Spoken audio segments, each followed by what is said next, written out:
Very good morning to all. In this session, we'll see about the indifference point. Now we'll see the indifference point. This point refers to the EBIT level at which the EPS is same for various alternative plans. That is, the indifference point refers to the EBIT level. At this level, the EPS remains the same irrespective of the debt equity mix. Whatever may be the capital structure, the EPS remains the same here. Now we'll see the formula for this indifference point. That is x minus I1 into 1 minus t minus PD1 divided by N1. This is equal to x minus I2 into 1 minus t minus PD2 divided by N2. Here the x is nothing but the EBIT and I refers to the interest under plan 1. I1 is interest under plan 1 and I2 is interest under plan 2. And this t is nothing but the tax rate. The corporate tax applicable here is the T, and the PD1 is the preference dividend under plan 1 and PD2 is preference dividend under plan 2, and N1 is nothing but the number of equity shares under plan 1. This is the number of shares issued by the company under plan 1, and N2 is the number of equity shares issued under plan 2. So we have to find the indifference point using this formula. Here the EBIT is unknown and you will find that. At this EBIT, the EPS for both the plans will be the same. Now we'll see one problem to find out this indifference point. Calculate the level of earnings before interest and tax at which the EPS indifference point between the following financial alternatives will occur. Equity share capital of rupees 6 lakh and 12% debentures of rupees 4 lakh. Next plan is equity share capital of rupees 4 lakh, 14% preference share of rupees 2 lakh and 12% debentures of rupees 4 lakh. This is the second alternative. Assume the corporate tax rate is 35% and par value of equity shares is rupees 10 in each case. Before we solve this equation, we'll write the alternatives so that it will be easy for us to work out the problem. Here the sources available are equity share capital, debentures and preference share. The alternative 1 we have equity share capital 6 lakh and in alternative 2 4 lakh equity share capital, and in the first case, that is in the alternative 1, the debentures is 4 lakh and similarly for alternative 2 the debentures is again 4 lakh, but the preference shares, with regard to this preference share, in alternative 1 we don't have preference shares. In alternative 2 we have 2 lakh preference shares and the dividend rate is 14%. Okay, now we will do the problem. Here x is equal to EBIT. We are going to find this EBIT here. Okay, and the tax rate in the problem is 35% and I1, that is the interest under plan 1. Here the debenture is 4 lakh in plan 1 and the rate of debentures is 12%.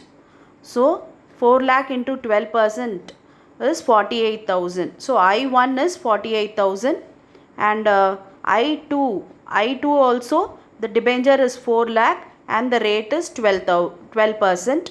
So 4 lakh into 12% again 48,000 I2, and in first PD, that is PD1, preference dividend for the first plan is nil, so no need to write that, and for plan 2 the preference dividend is 2 lakh and the rate of dividend is 14%. So 2 lakh into 14% will gives you 28,000. Okay, and N1, the number of equity shares in plan 1 is 6 lakh shares and the face value, that is the par value, is 10. So 6 lakh divided by 10 will gives you 60,000 shares. And for N2, the equity share capital is 4 lakh and the par value is same 10 year. So 4 lakh divided by 10 will gives you 40,000. Okay, we'll got all the information, so we can proceed doing the problem. Now I'll write the formula here and we'll substitute the values in that formula. That is x we don't know, so we can write x minus I1 we know, that is 48,000, and 1 minus t is nothing but the tax rate 35%, so I'll write 0.35, 1 minus 0.35. Here we don't have preference dividend in plan 1, so no need to write it here.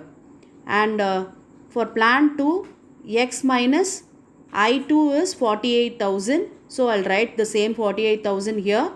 And next 1 minus t is again 1 minus 0.35. The tax rate is 35%, so 1 minus 0.35. And preference dividend for the plan 2 is 28,000. Already we know that, so I'll write 28,000. And for plan 1, the N1 is 60,000, that I'll write. And for plan 2, N2 is 40,000, so I'll write that.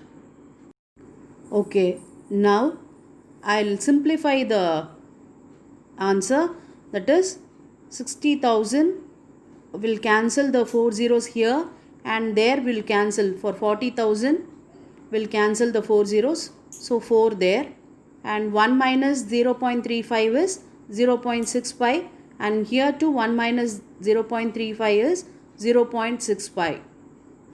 And next is, okay, next we have to multiply this 0.65 into x, that is 0.65x, and 0.65 into 48,000, 31,200. And in the right side, 0.65 into x, again 0.65x, and 0.65 into 48,000, 31,200. Okay, we'll remove the bracket and we'll write the 28,000 here. And the next step is, we can cross multiply this 4 into left hand side and this 6 into right hand side. So I'll get 4, open the bracket, 0.65x minus 31,200, in the right hand side 6, open the bracket, 0.65x minus 31,200 minus 28,000. So we need to multiply this 4 with this, so we'll get 2.6x minus 1,24,800, that is 31,200 into 4 will get 1,24,800, and this side 6 is to be multiplied with the thing and we'll get 3.9x, and 6 into 31,200 is again 1,87,200, and 6 into 28,000 is 1,68,000. Okay, now I'll bring the variable x to left hand side and the constant number to the right hand side. So we'll get 2.6x minus 3.9x in the left side, and in the right hand side minus 1,87,200 and minus 1,68,000, and this 1,24,800 will come to this side. It will become a positive number. So if we solve this, we'll get 2,30,400, and in x variable we'll get 1.3x. So 1.3x is equal to 2,30,400. we need to find what is the value of x. So x equal to 2,30,400 divided by 1.3.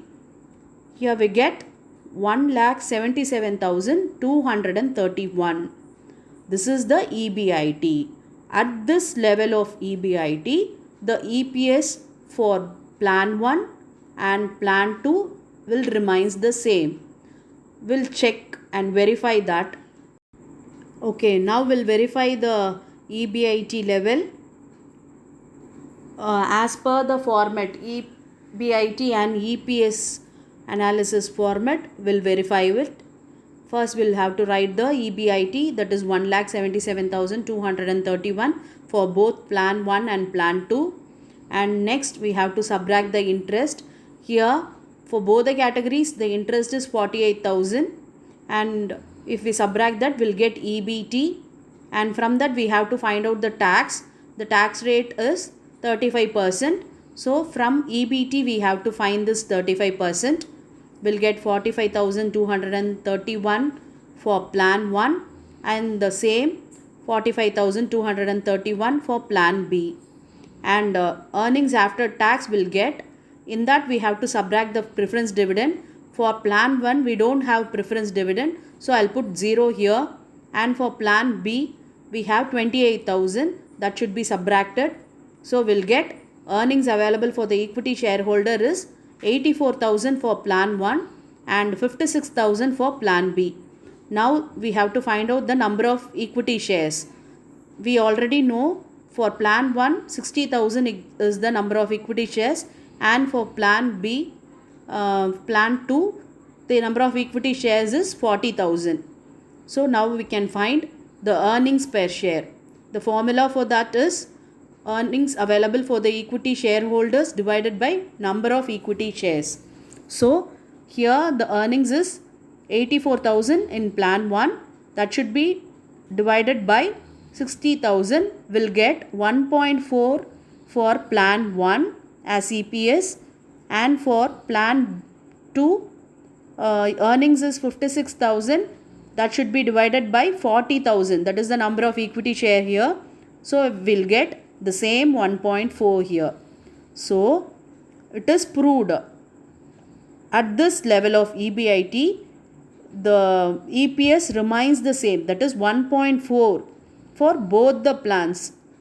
This shows at whatever the capital structure is, the EPS remains the same at indifference point level of EBIT.